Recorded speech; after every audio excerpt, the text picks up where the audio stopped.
Hi, this is James Aldridge for Machiavelli's Cookbook. Now, today I want to talk to you about the Republican presidential nomination. And today is the 2nd of February, which is when I'm filming this.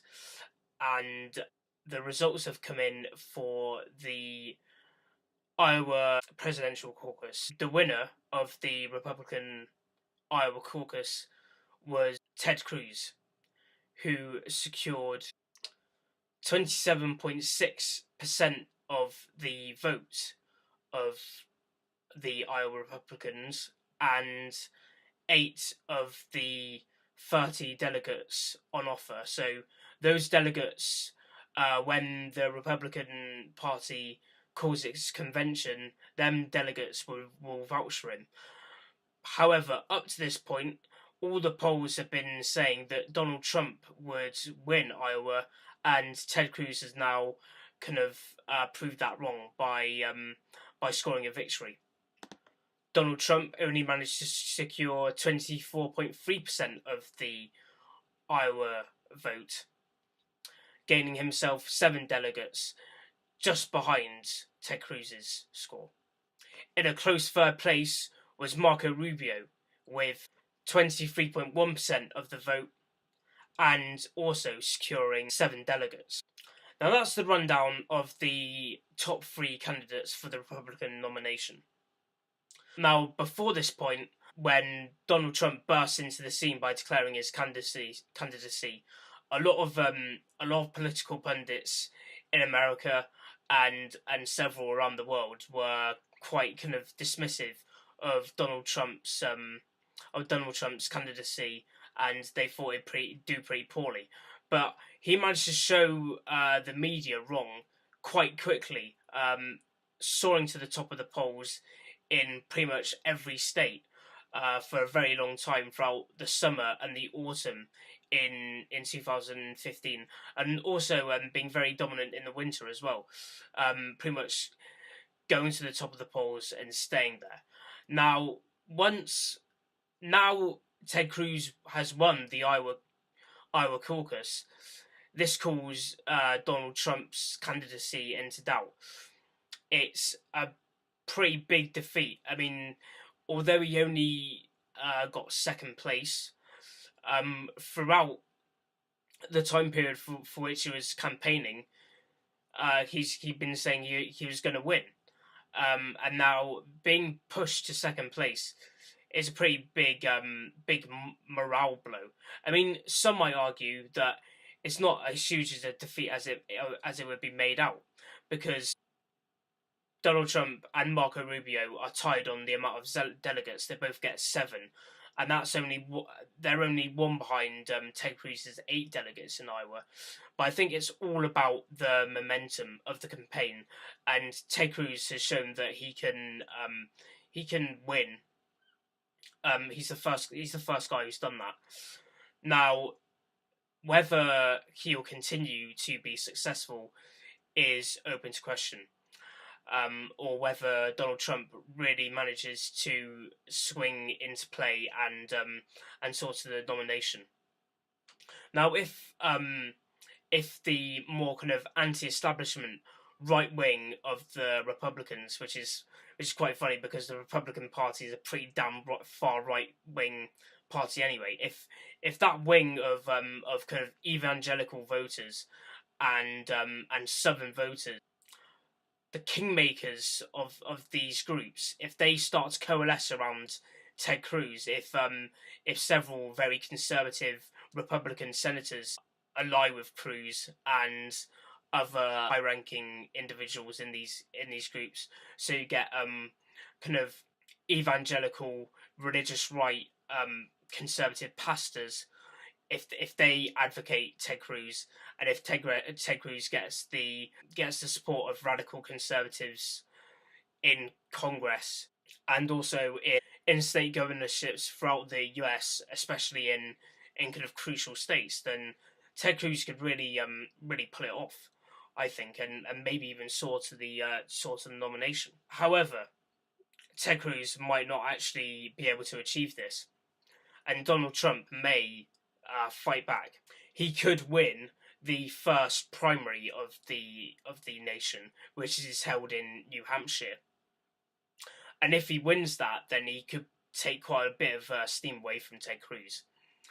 So this Iowa result is big in that Donald Trump was defeated by Ted Cruz. It's very big in that sense. But whether it will actually stick and set the tone of the rest of the race is open to question. However, for Donald Trump, there's a danger because both his kind of winning narrative and his top of the polls narrative has now gone because Ted Cruz has actually managed to beat him. So it's a big upset for Donald Trump, and we'll see whether he is able to actually win any of the states now that Ted Cruz has kind of scored a victory against him and actually managed to beat him. Another major finding from the result of the Iowa caucuses is the success of Marco Rubio and his strong third place finish. So before the actual caucus came out, Marco Rubio had been doing pretty poorly in pretty much every poll. He was getting from about 10 to 14 percentage in the polls, or 10 to 14% of the actual vote in the Iowa polls, and he actually managed to do a lot better than that. He achieved on the day 23.1% of the Iowa vote, which is a strong third place for him, and he's actually surpassed the expectation. The expectation was him doing not very well in Iowa, but he's actually managed to finish quite strong. Some may have thought that Marco Rubio would kind of have a defining moment and get a proper victory in the sense of him being probably the best placed, best suited establishment candidate to actually challenge Donald Trump and challenge Ted Cruz, while also being a solid conservative. And while he is definitely a solid conservative, in terms of the polls before this event, he was doing pretty poorly. Now that he's managed to get a solid third place in Iowa, he could also stand to gain. However, all the other competitors for the Republican nomination are doing pretty poorly. Jeb Bush was, like, early on in 2015, he was thought to be the guy who was gonna kind of steamroll it in the same sense that Hillary Clinton is expected to be the woman who steamrolls the Democrat nomination. A lot of people were expecting this to be Jeb Bush's year quite early in 2015, but it became clear very quickly when the 2016 presidential season kicked into gear that Jeb Bush would struggle.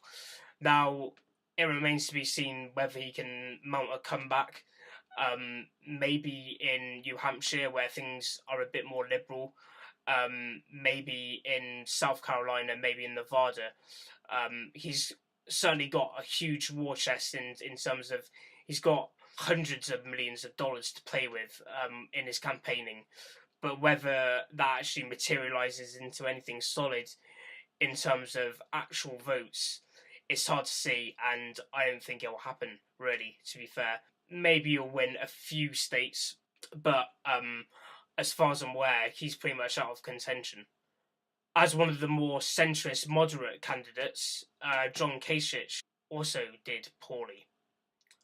However, he does have a big chance of gaining some traction in the New Hampshire primary, where polls indicate that he may come in second or third place. So Kasich also may have some wind in his sails, and as do Rand Paul and Ben Carson, they're all in contention. But if we're talking about the other people like Santorum, Gilmore, Mike Huckabee, and Carly Fiorina, all those people are all doing pretty poorly, and we can expect them to drop out of the race sooner or later. Especially if they haven't got a great deal of money. If they haven't got a great deal of money, they'll be very unable to actually keep the spark going. But I think in terms of this result, the result of the Iowa caucuses, if that's anything to go on, then it would be this. That it's going into a kind of pretty much a 3-horse race and a kind of 3-tier race. So at the very top tier, you have the people who did the best in Iowa. Basically, you have Ted Cruz, who's doing very well with kind of solid conviction evangelical right conservatives. You have Donald Trump doing well in a variety of kind of typically Republican demographics. You have Marco Rubio, who could be the establishment candidate to beat. He is a solid conservative, from what I've heard. Not that that's a good thing. I'm not sure I like American conservatism at all, but in those terms, if you actually listen to what he says in the debates, he is a solid conservative. So he's the establishment conservative in this race, and he's in pretty much third place. And then in the second tier, you have a raft of people competing for the kind of the second tier, the lower tier, like Jeb Bush, Ben Carson, John Kasich, Chris Christie. You have them in the second tier, and then the lower tier, we can expect quite a few of those people to drop out. In the wake of on January the 28th. So there was the last debate before the Iowa caucus was held on January the 28th by Fox News, and Donald Trump actually refused to go to that and instead held his own event. And Mike Huckabee and Rick Santorum were there, so you may even see them endorsing him or endorsing another candidate. But I really don't think they're in contention at all. Same with Carly Fiorina, really. I think they're all kind of polling quite well, and that'll be a kind of consistent thing. So Iowa has been a very exciting thing for me at Machiavelli's Cookbook. I've been following this story for a long time. It's very interesting to me. I'm enjoying the race. I'm very entertained by it, especially the Republican race. It's very entertaining. It's very interesting. And who knows what the future may hold, but I'm going to be keeping an attentive eye on this and hope to do more of these types of videos when events come in, and see what we're going to get, because nowadays it's really hard to tell who the nominee will be. I mean, things are very much competitive now. Now the result is coming from Iowa, so I hope you watch this video and you're sharing these experiences with me, because this is an interesting race for sure. Thank you very much. It's been Machiavelli's Cookbook, signing out.